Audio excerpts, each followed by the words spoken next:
Yes, like I said, my name is Chris Leininger. I'm the founder of Epic Expeditions, and today we're going to be walking through all of our Central Asia programs to give you all a good idea of the trips that we have going on in this very, very interesting part of the world. So feel free to settle in, grab a coffee, and yeah, we're going to go on a bit of a journey through Central Asia here together.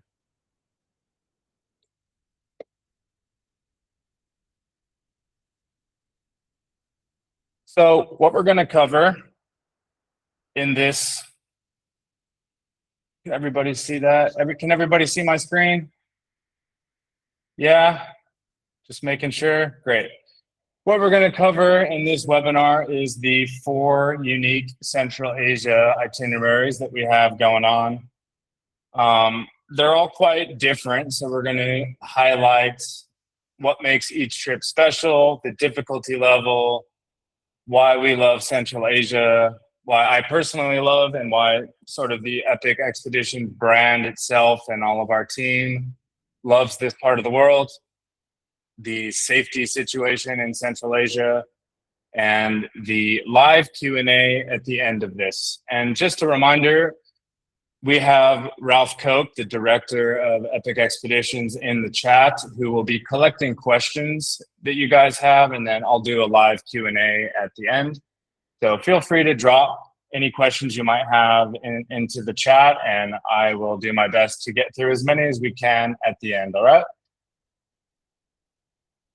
So some of you might not know about Epic Expeditions, or you're new to us. Some of you have traveled with us 1, 2, 3, 5 times before. So for those of you who are new to Epic Expeditions, we are a small company that was founded in 2018. We initially started running trips in Pakistan that year. And for the first few years of operation, that was the only place where we were running trips. In 2019, we started doing scouting trips to Central Asia, Kyrgyzstan specifically. That's a photo there of me and the Epic director, Ralph Cope, at Altai Lake in Kyrgyzstan in 2019 on our sort of whirlwind, multi-region, planes, trains, and automobile style travel all around that country. And we, speaking for myself and probably for Ralph as well, we absolutely fell in love with Kyrgyzstan, with Central Asia, and we have been coming back pretty much every year since. And over the years, we've expanded our operations to extend to the neighboring countries such as Uzbekistan and Tajikistan, as well as Mongolia. And what I'm super proud of just right off the bat with these itineraries is that they are quite unique. They're itineraries that you won't necessarily find anywhere else, that have the attention to detail with the cultural elements baked in, as well as some of the longer trekking itineraries, which I will get into shortly. But this is basically the short, condensed history of our work in Central Asia. And if you're new to Epic, welcome. So why Central Asia? Sounds like a question my mother might have asked me 10 years ago. So there's a lot to love in Central Asia, honestly. There are several major mountain ranges in this part of Central Asia. That's the Tian Shan range, the Pamir range, the Altai mountain range, and also the sort of edges of the Himalaya and the Karakoram are also in the far corners of what we would consider Central Asia. Central Asia, though, in recent years, and it depends on the country, in recent years, the amount of tourism has picked up, but it's still not overly commercialized or super busy. And the locals who we end up interacting with or who we might see as part of the itinerary. They're not there to amuse us in the sense of being props or like they're just there living their lives, and they're happy to see visitors come through, but it's not like a staged sort of really commercial vibe in most of Central Asia, which I really love. The ancient traditions are still very much alive. I will briefly touch on the impact that the Soviet Union had on this part of the world, because actually all of these countries that we're going to talk about today, pretty much all of Central Asia, was part of the Soviet Union until the fall in 1991. Mongolia officially was not, but unofficially it very much was. They had a communist government for that 80-year period. They were under the thumb of Moscow, and part of the communist program was to sort of try to put down all of the traditions and the nomadic lifestyle.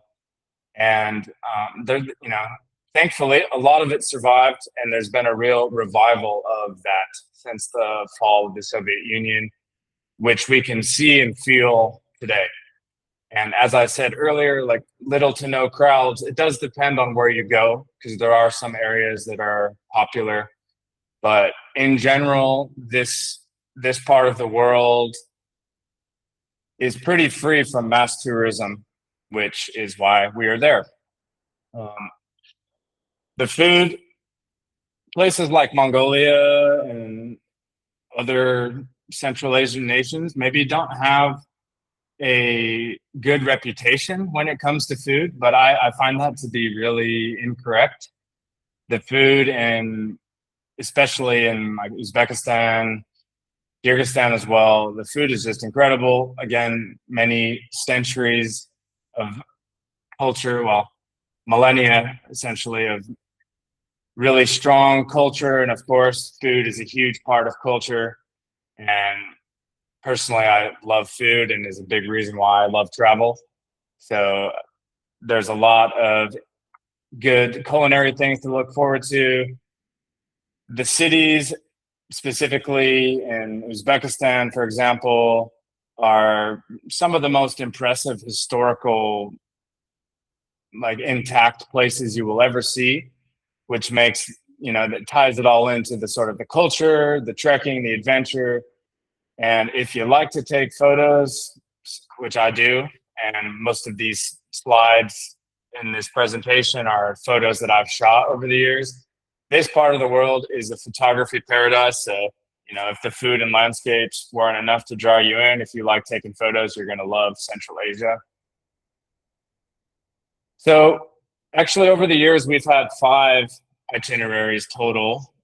And currently we are running these 4, and these are the ones that we are going to talk about.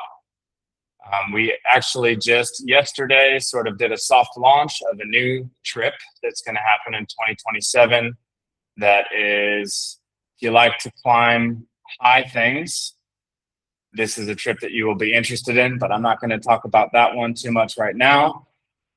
So we have 2 itineraries in Kyrgyzstan, and then we have this kind of hybrid 2-country itinerary where we hit Tajikistan and Uzbekistan, and of course our Mongolia program.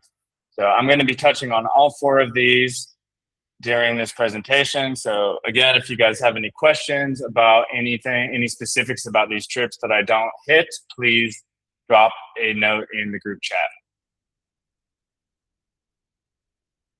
So an important thing to also understand, and I appreciate this isn't the best map, but bear with me. Most people probably couldn't find some of these countries on a map. If you're here, I like to think we have a well-educated audience, and I'm sure all of you studied Google Earth before this call. In case you didn't, this is kind of the general geography layout of the region known as Central Asia. And both for historical significance and modern significance, we have 2 of what we can call the big boys. To the north, we have Russia, and south, China. And these have had major influences over the centuries of this region. But you can see we have Mongolia in the far east, and then we have the concentration of Kyrgyzstan, Tajikistan, Uzbekistan.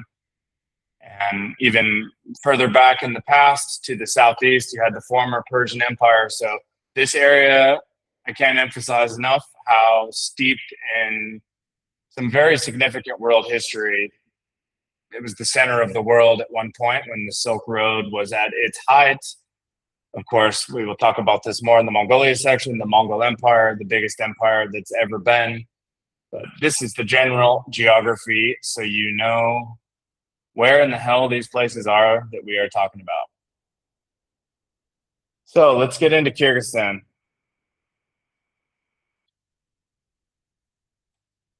As I said before, Kyrgyzstan is the first place that we went in Central Asia, and it was where it all began for us. So here are just a few fun facts about Kyrgyzstan. Pretty small population, 7 million.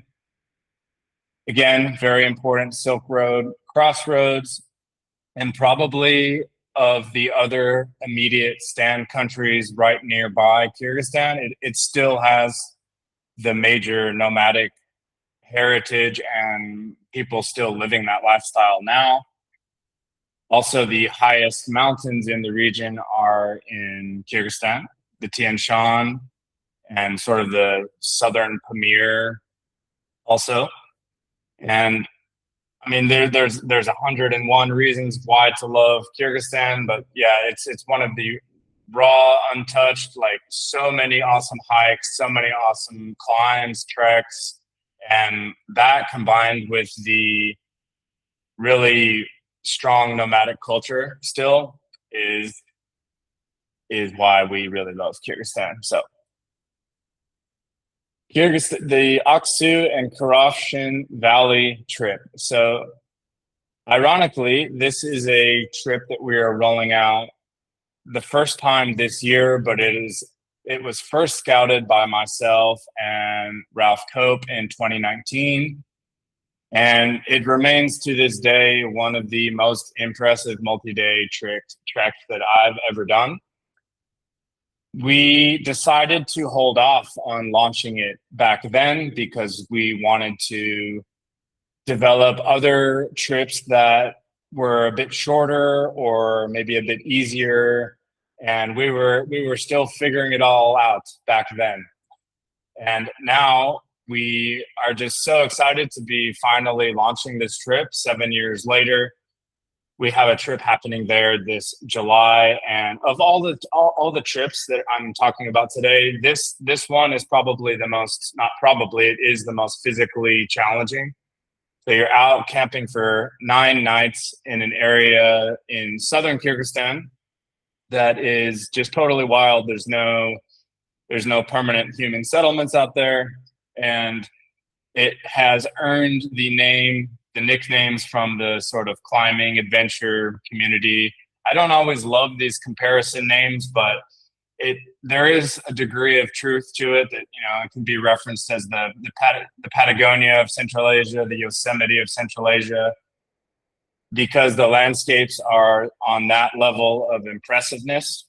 So this trip is approximately 110 kilometers spread out over 9 days.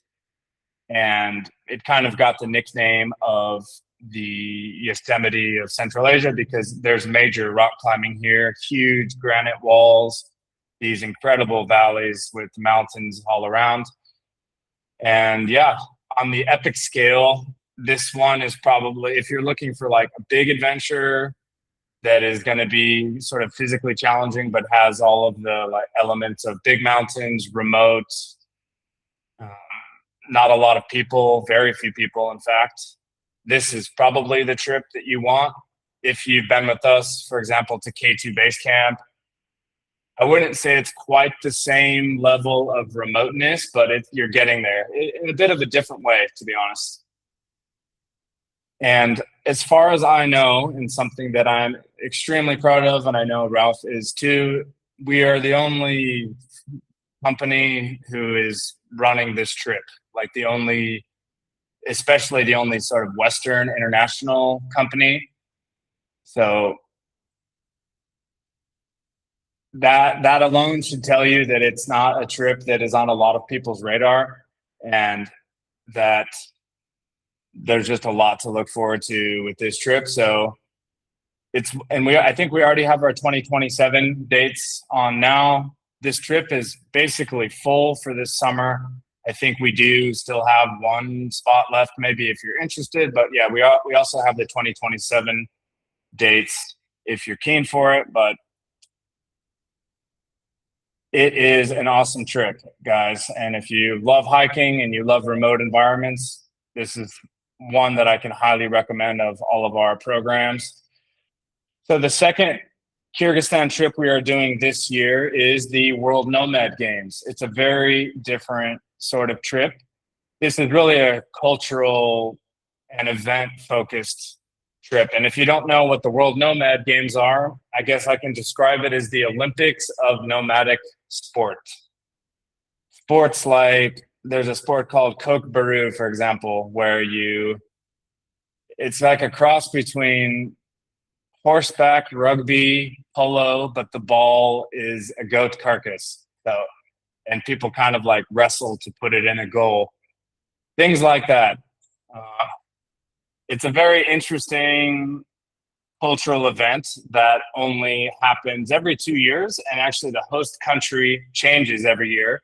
So in the past, it's been in countries like Kazakhstan, Turkey. The original one several years ago was in Kyrgyzstan, and now it's back in Kyrgyzstan. And we probably will not be, well, it depends on how this one goes, and it depends on how the next country and how we're feeling about it. But this is not a trip that we're going to be running year after year. And because it's in Kyrgyzstan, the kind of land of the nomads, and a place that we really love, we're really excited about running this trip. Some other of the sports that happen, for example, are like, there's archery competitions, there's the eagle hunting, there's wrestling, there's all sorts of these quirky sports like the Kokbaru sport that I mentioned earlier that are done in this big stadium. And what's also really cool is athletes come from all the neighboring countries. I still don't know how, for example, the guys from Mongolia get their eagles here. Some of them actually ride horses all the way here from various places. And I think other ones, they take flights like you and me would with their eagles. So this trip, again, is primarily a cultural thing. There's not a lot of hiking involved. There are a few little day hikes, but there's no camping. It's hotel and yurt stay, and then enjoying the event.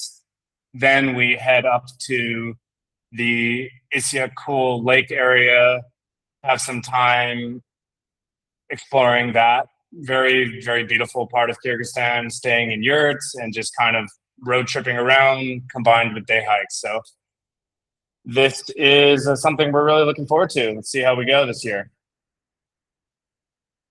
So moving on to what I would classify as the second really trekking focused program, Tajikistan and Uzbekistan. Very, very different countries from Kyrgyzstan. Uzbekistan is quite flat and dry, where in Tajikistan is quite mountainous, like Kyrgyzstan. And Uzbekistan specifically was at one time the most important sort of region in the whole world in its day, when it was the height of the Silk Road times. This was a major crossroads. There was a lot of money. If you wanted to think of it like almost like the Silicon Valley in terms of money of the ancient world, this was Samarkand, Bukhara, etc. So this trip is very, very cool in the sense that it really hits the culture and the trekking, probably more so than any other trip on this list, where you really get both. So this trip starts in Uzbekistan, you get to explore Samarkand, then you cross the border and you do some hiking, trekking, camping for a week, and then you come back and check out a another Silk Road town in Bukhara. But yeah, the primary focus of this trip is the Fann Mountains, right?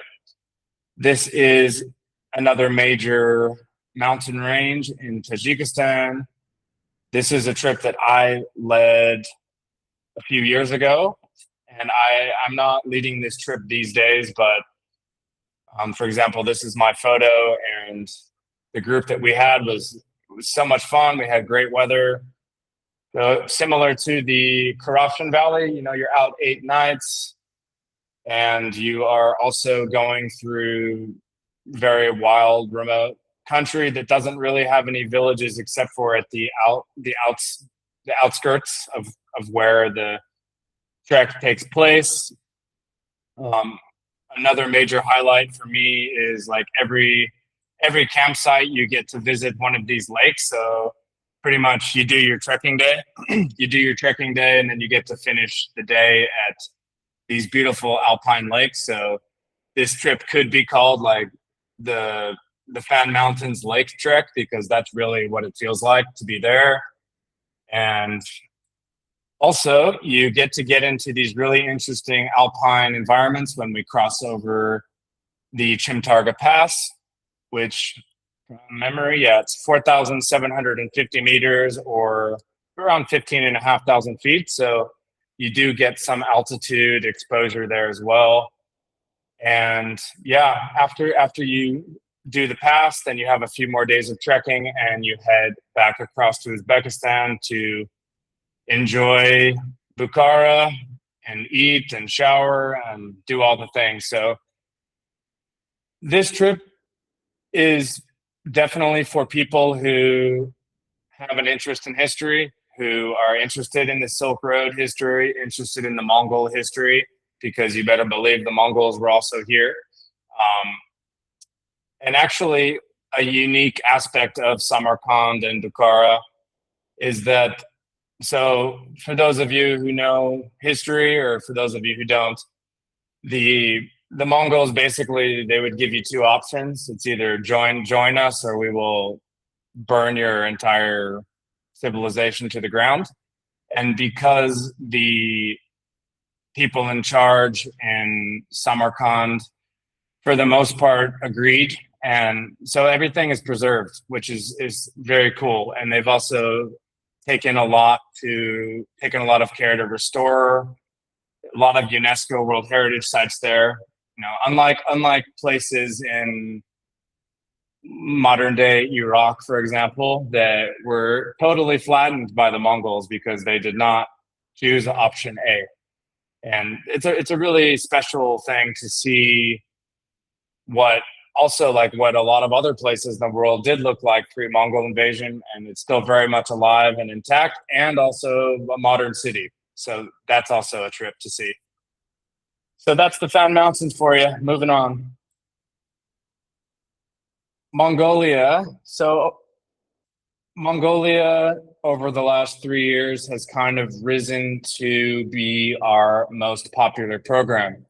And it is the largest landmass country in our Central Asian program. It's a very big country. It also has the smallest population, because there's a lot of Mongolia that is just steppe, rolling prairie and hills. But in the far western corner of those hills and the grassland, steppe land, you have the Altai mountain range, which is where our trip there takes place. And we first started doing this trip in 2023. And as I said, now it is one of the most popular programs that we run here at Epic. And that's for good reason. It has, again, a little bit of everything. I would say it has less Silk Road history and more local culture, interactions, homestay, and cultural festivals, which is very cool. But the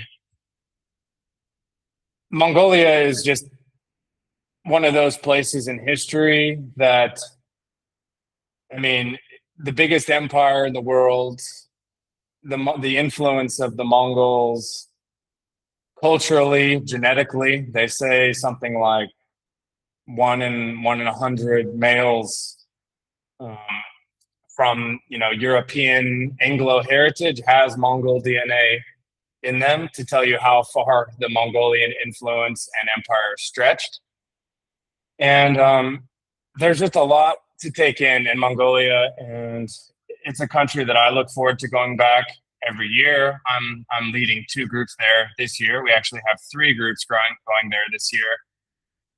And we are going to the Altai Mountains. So probably that image is not what you think of when you think of Mongolia. You probably just think of grass, wide open spaces, nothing there.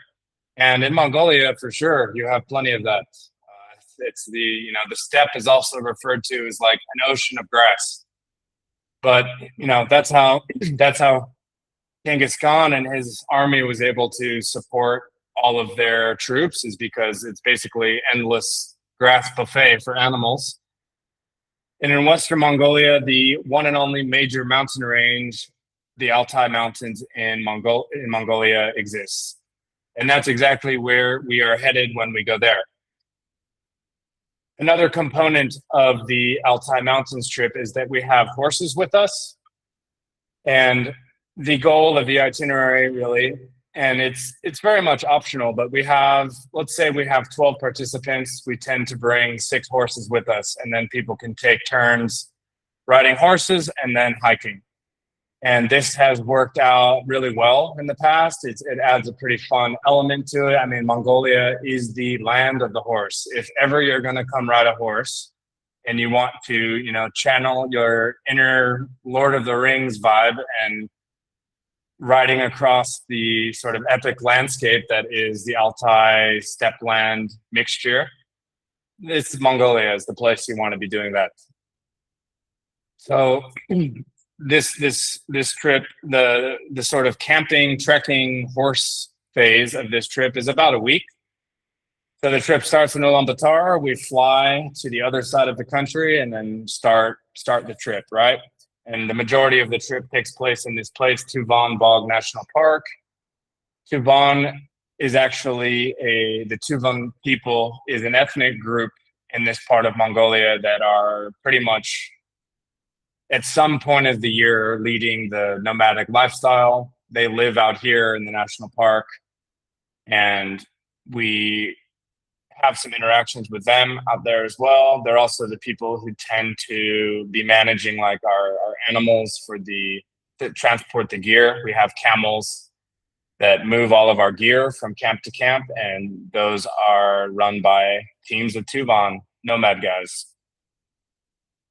So major highlights, I've kind of already touched on that, but one thing that I really love is the homestay with the local eagle hunter. So you see that dude in the back, those 2 dudes.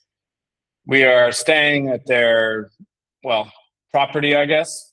Their place where they graze animals in the summertime, and have been doing for generations. We get to spend a night with them. We get to see how they live.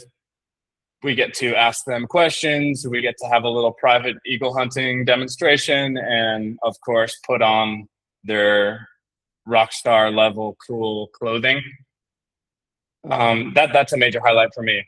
And then the whole time in the Altai, again, pretty rare to see other groups, especially the time of year where we go. It's kind of the shoulder season for trekking. And in addition to the Tuvan people, there's also a lot of Kazakh-speaking nomadic peoples around there. And the sort of grand finale of this trip is the Golden Eagle Festival, which only happens in September and October of each year. And that's where, you see,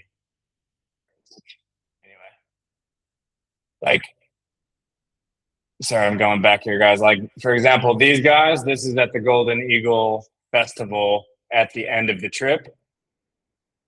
So that is also what makes this trip very special. So this trip kind of ticks all the boxes. You get to stay with the local eagle hunter family, then attend the Golden Eagle Festival at the end, and you have the trek in the middle. So I think it's pretty obvious why this trip is so popular. If you haven't been to Mongolia, and even if you had, A lot of people just go to the Gobi Desert or don't go too far from the capital city, Ulaanbaatar. This is an amazing trip. It's a bucket list trip, one that I highly recommend as well. If those things are of interest to you, sort of the interaction with locals combined with the horses and the hiking, like this trip has it all. It's a lot of fun. We've had some incredible groups there over the years. This was a group, I'm trying to look at the faces. This was a group from 2024. But yeah, such a fun group and such a fun itinerary, and one that we are very proud of, and I'm looking forward to getting back to. The Central Asia experience. So there's a bunch of different types of accommodation. It depends on the trip, but for those of you who do not know what a yurt is, this is a yurt. It is the OG tent. This is the original nomadic house that has been a very functional piece of shelter across the steplands for thousands of years, and people are still using them. So depending on the trip, again, most of the trips, with the exception of the Fann Mountains trip, I believe we stay and we see the yurts all around. I mean, in Kyrgyzstan, you can't really drive down the road. They even put them in cities. They're everywhere. So there's a lot of different types of unique accommodation in Central Asia. As I mentioned, sometimes we're like full-on expedition camping. We have a mess tent, we have cooks, we have individual tents. Sometimes we are staying with a local family. Sometimes we are staying in a yurt adjacent to a local family. When we're in cities, guest houses, hotels, shower, Wi-Fi, all of those things. So pretty diverse spread of accommodation.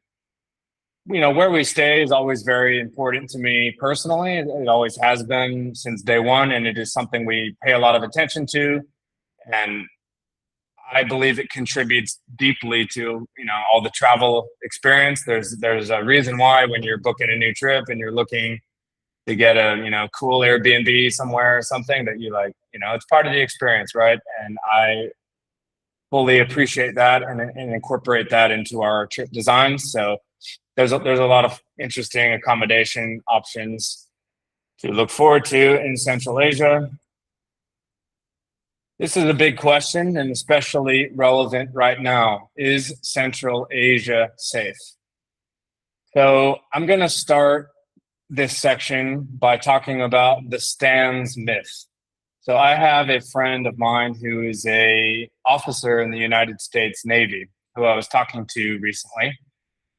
We were talking about some of the epic trips, and I mentioned the Kyrgyzstan trip to him. And his response was, I am very suspicious and skeptical of anything ending in stands. Like, if any country ends in stands, I probably don't want to go there. And my first reaction to that is, I think a lot of people share his view. And my other reaction to that is sort of good on one hand, because it means that mass tourism doesn't go to places that kind of have a bad reputation only in the name. I mean, these Central Asian countries don't have bad reputations, but when people hear the word stand, they think of, for example, Afghanistan, and it must mean that all countries are like Afghanistan, all countries are unsafe, and we should never go there. So that was an interesting conversation I had with my naval officer friend. But on the other hand, I mean, a founding principle of Epic Expeditions has always been to use our platform, to use our trips, to break down negative stereotypes about what sort of Western perception or Western media or Western stereotypes, how they perceive these countries. It has been our mission to break down those stereotypes by showing people what they're really about, is what it comes down to. And Central Asia is probably, well, it's one of the most stable and secure places in this region. And in general, all of the places that we travel to, it's extremely safe, is the short answer. a big part of that is that there's a strong cultural emphasis on hospitality, on caring for guests. It's a big part of Islamic culture as well, taking care of visitors, and things like violent crime toward foreigners, pretty much unheard of. Also, petty crime, pickpocketing, and the like. You're much more likely to get pickpocketed in Paris or London or New York City than you are in Bishkek or Samarkand. I guarantee you that. And though these countries have some neighbors who can flex and who from time to time get mixed up in international geopolitical struggles, Central Asia, these countries specifically, are stable and safe to visit. So, and what we also like about them is they have pretty predictable weather patterns for trekking, for climbing, and in general, again, that combined with the growing tourism infrastructure, I can say with a lot of confidence again that it's one of the safest regions where we visit, and there's not a lot to worry about in terms of, is somebody gonna pickpocket me? Am I gonna get, assaulted walking down the street, or et cetera, et cetera? Very unlikely to happen. So this is kind of again a little summary of things that I personally fell in love with when it comes to Central Asia and these countries. Like, I'm a big foodie, I'm a big food guy. If you love food, pretty much every single one of these itineraries you're going to be into. The wild spaces are truly wild, and this is not a tagline or a marketing ploy. This is the reality. There are a lot of untouched places in Kyrgyzstan, in Tajikistan, in Mongolia, also in Uzbekistan, that remind me a lot of, it's front and center, the magic of the mountains in these places. Like, what do I love about the mountains? I love that they're wild. I love that it's challenging to get to them. These places have all of that in spades. There's a lot of beautiful mountains in the world. The Alps are beautiful. The Andes are beautiful. The Himalayas are beautiful. The Central Asian mountains and trekking routes and everything just have so much less people that it's really hard not to love the combination of beauty, remoteness, and to the third point, it's sort of insulated from big tourism. Let's see how long that lasts. I think year after year, the secret is slowly starting to get out about Central Asia. But, for now, it remains like the tourism numbers are just vastly less than places like Nepal, Peru, France and Italy and the Alps. And I do, I'm not a betting man, but if I had to bet, 10 years time, these places are going to be just, more popular than ever once more and more people sort of discover the magic that can be found here. I'm a big history guy as well. For those of you who know me, I probably annoy you too much when I reference history things or try to take lessons from history and build out our itineraries also around my interest in history. But this part of the world, the history, the Silk Road, the impact that it has even on the multi-generational reach that the historic legacy of these countries have is just so impressive. It is a big reason also of like why the world is the way that it is now. It all comes back to a lot of events that happened in this region. A lot of it still impact, like visually, the cities are just, it's so cool to go there and to like tie all of the history together. And nomad culture, I mean, who doesn't love and admire nomadic peoples of the world? It is something that I think is baked into the bones of our human DNA. the first humans, hunter-gatherer people. Now, vast majority of the world, we live in settled societies. And to be clear, I love being in a settled society. But there's something that I also really connect with about the nomad culture, and that I do think stems back to the basic human essence of what it means to move around, to be curious, to explore. And in these countries, the fact that it's front and center and still very much alive as well in many of these places and regions is very cool to witness. And there's many interesting lessons to learn from these people. Why do we travel? Why do we seek out new cultures? Well, it's maybe because we can learn something from them as well. They are sort of like endurance, perseverance, toughness, adaptable, defined, all of those things. And it's really cool to be around them and to see their way of life, to see how they raise their kids, to see how they survive cold winters, and to see how they have built a very strong culture around all these concepts. So the list of why I love Central Asia could go on a long time, but anyway, those are the greatest hits. So you've probably gathered by now that the locals, the culture, the history, it's a big part of these trips. This is a group of kids actually at the Eagle Hunters homestay last year. Super cute kids. They loved the camera, making all these faces at me.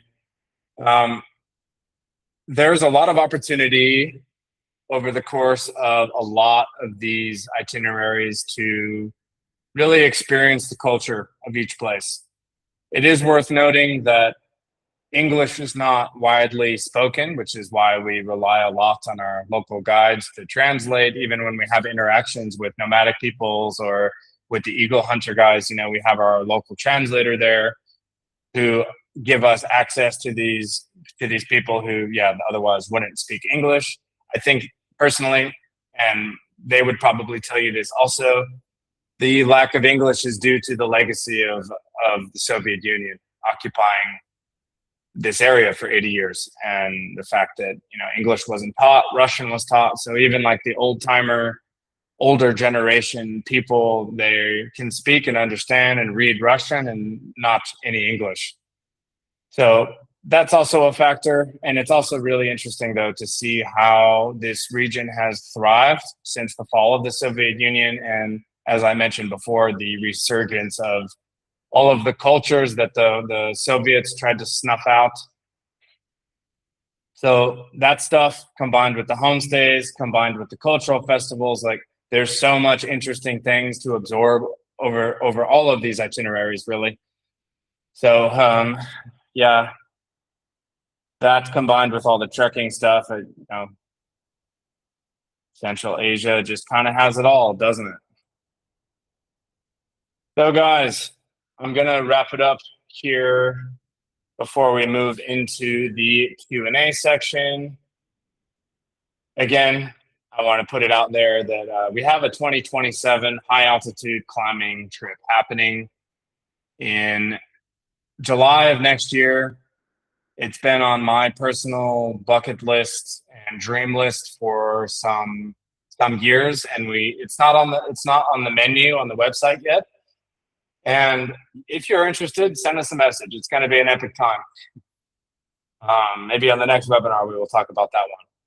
But anyway, guys, I hope you have enjoyed this presentation. Central Asia, again, one of the most impressive parts of the world that I can suggest visiting. It's very different. It's very diverse.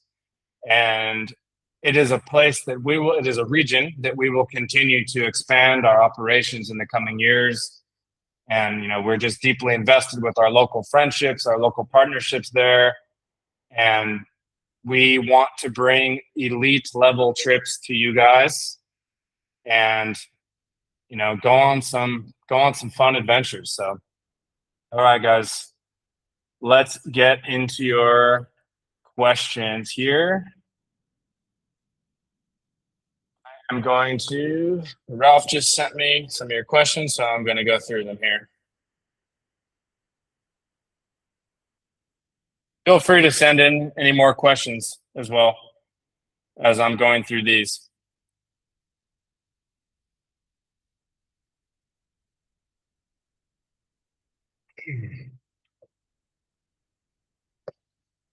This question is about the logistics of getting to this part of the world from North America specifically. So depends on where North America and which itinerary we're talking about. But I would say, with the exception of if you're going to Mongolia and you're coming from the West Coast, you're pretty much always going to be going east from Eastern Canada or Eastern United States or Europe. The primary hubs for getting to these places, you can get to all of these countries basically with 2 stops from anywhere in most places, any major airport, I will say, in North America or Europe.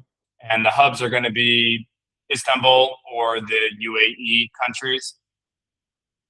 The second question, which I will get to in a minute, talks about how some of the airports have been having issues in recent months with the U.S.-Iran conflict. My first suggestion would be Istanbul anyway, because there's direct flights to Samarkand, Ulaanbaatar, Bishkek, all from Istanbul, pretty easy. There's direct flights from a lot of major US cities as well, and Canadian cities and European cities directly to Istanbul. And then the other approach would be, through Dubai or Doha.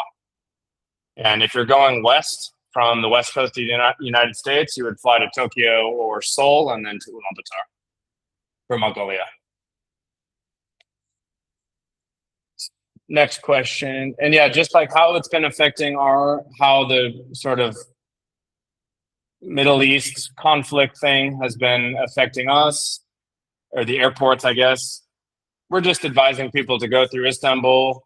I'm going to Pakistan in July, and I'm personally going to be flying through Qatar, through Doha, through the UAE. The statistics of flights going through there to Pakistan, at least the ones that I've been checking, haven't really been affected. Like, they've pretty much been flying the whole time, except for maybe the first week or so.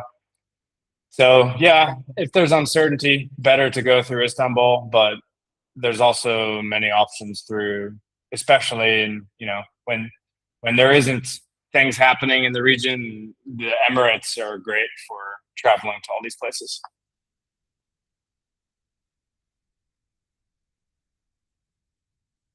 Next question is about weather. What will the weather be like in Kyrgyzstan the end of August, beginning of September? Depends where in Kyrgyzstan we're talking about, but I'm assuming this is going to be this is the World Nomad Games. It's going to be warm. It's going to be in the 80s, I would say. Maybe at night it cools down to the 50s and 60s. Again, depending on where you are. That's like the low 30s or high teens in Celsius. But the weather should be pretty sunny. Of course, it can rain. You can have some rain and stuff, but it's still considered sort of the drier, more summer climate in August. So, bring the sun cream. Waiting for next question here to load. How's everybody doing? You guys tired of hearing my voice yet? Have I bored you yet?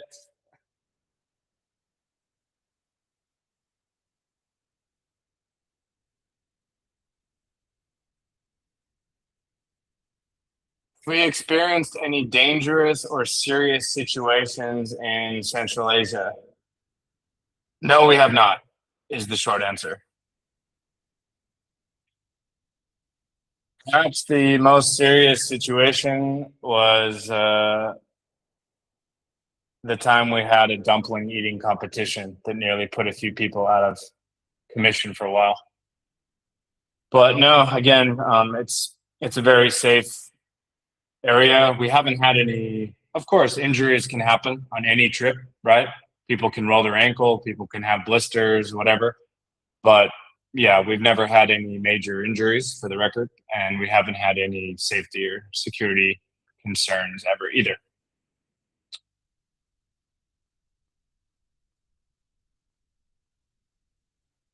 Open up the chat here.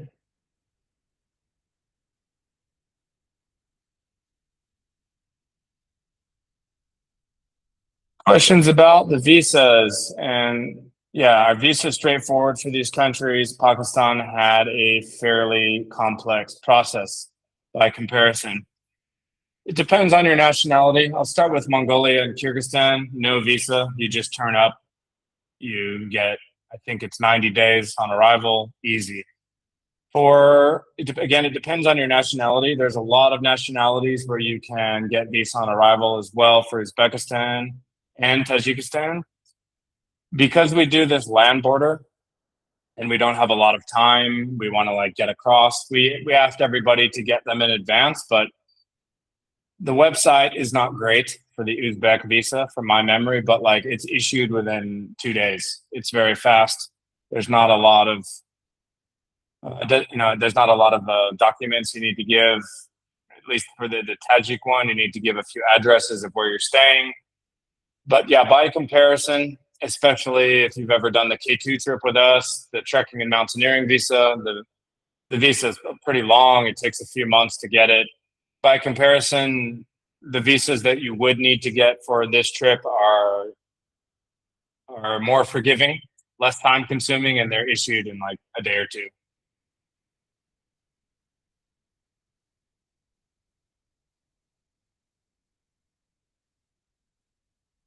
Any more questions, guys? What do you got? What do you got for us?